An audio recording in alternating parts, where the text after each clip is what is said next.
News લાઈવમાં આપ સૌનું હાર્દિક સ્વાગત છે। હું આમિર મલિક। જોઈએ આજના સમાચાર વિગતવાર। વિવાદનો પર્યાય બનેલા સુરત શહેર કોંગ્રેસ અધ્યક્ષ બાબુ રાયકાએ કાર્યાલય મંત્રીને બેફામ ગાળો ભાંડીને કાર્યાલયને તાળું મારી હોવાની ઘટનાના પડઘા પ્રદેશ કાર્યાલય સુધી પહોંચ્યા છે।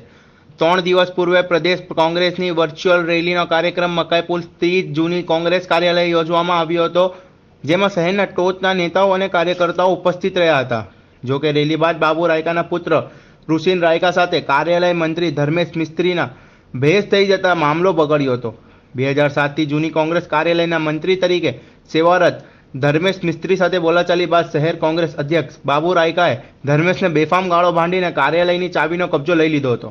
શહેર કોંગ્રેસની નાક સમાન જૂના કાર્યાલયને તાળું મારવાની ઘટના સામે ધર્મેશ મિસ્ત્રીને ગાળો ભાંડવાની ઘટનાના પડઘા પ્રદેશ કાર્યાલય સુધી પહોંચ્યા છે, જ્યાં ધર્મેશે મિસ્ત્રીએ ફરિયાદ કરતા પ્રદેશ પ્રમુખને વિનંતી કરી છે કે શહેર કોંગ્રેસ અધ્યક્ષ સામે સખત કાર્યવાહી કરવામાં આવે।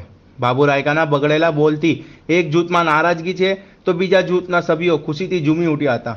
વર્ષોથી જૂની કોંગ્રેસ કાર્યાલયનો કબજો સંભાળતા આવેલા ધર્મેશ મિસ્ત્રી પાસેથી ચાવી આંચકી લેવામાં આવતા અન્ય જૂથના કાર્યકર્તાઓએ બાબુ રાયકાને સપોર્ટ જાહેર કર્યો હતો।